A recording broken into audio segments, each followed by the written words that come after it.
My name is Mary Postell. I was born and raised a slave on a large plantation in South Carolina. When the American Revolution began, I heard the British were offering freedom to all Negroes who left their American masters and joined the British cause. I took me and my 2 daughters, and in the dead of night, I made my way to the British lines, with only the stars to guide me. I swore no more would any man own me or my children. I found work with the British Army in Charlestown and found sustenance and care with my free brothers and sisters there. We had no property and very little money, but we were free. And then the British lost the war.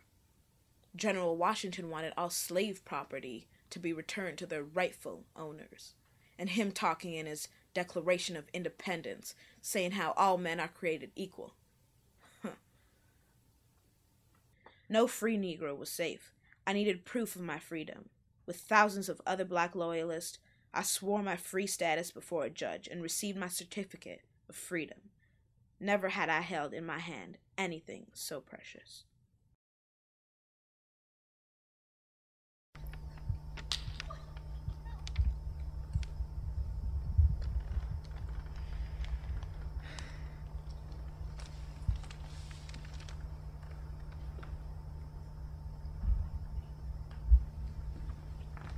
Excuse me, miss. Yes, sir? This area of town is for free Negroes only. Yes, I know that, sir. I am a free woman. Do you have the papers to prove that? Yes, of course I do. Then let me see them.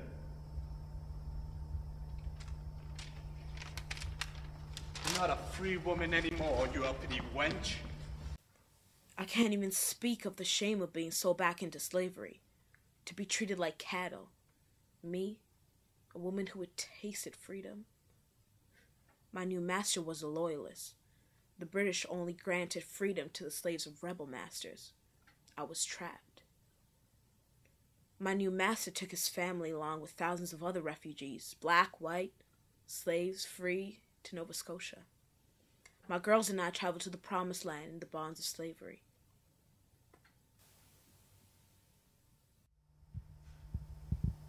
Mary's daughters are becoming pretty young wenches. True, husband. But we can barely afford to feed and keep them. Well, we've not been exactly flourishing in this cold and miserable colony.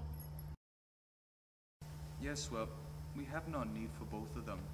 Mary, she's a hard worker. She could do the work of 3. Perhaps we could sell one, or maybe both of the girls, and have the purchase of another tract of land to rent in Shelbourne. I couldn't risk them selling my Flora and my Nell away from me. We had to leave. Mama, are you alright? I'm fine, child. We'll be somewhere safe and dry before you know it. Where are we going, Mama? Birchtown now.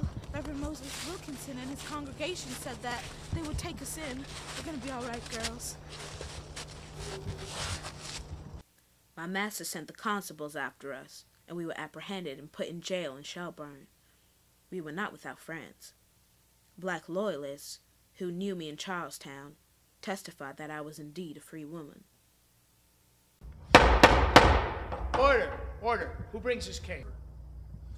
That'd be me, Your Honor, Jessie Gray.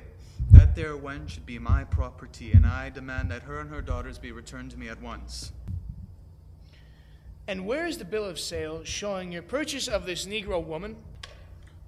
Well, you see, Your Honor, I lost it in me travels abroad, but rest assured, it's in my possession.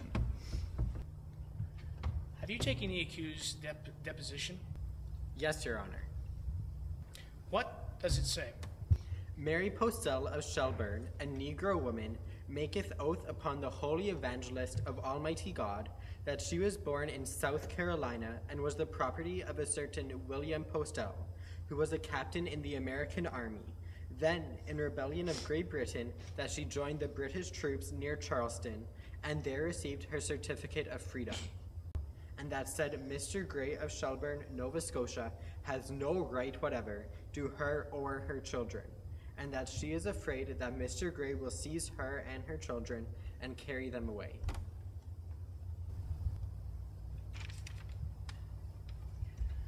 Is there anyone who speaks in support of this Negro woman's claim? I do, Your Honor. I do protest. These are legal court proceedings, not some circus of the French. We will now hear Mr. King's testimony. My name is Boston King, and I'm a free Black Loyalist with the British Army in Charleston and New York. My name is recorded in the Book of Negroes as a free man, loyal to His Majesty, and eligible for the settlement in the United Empire.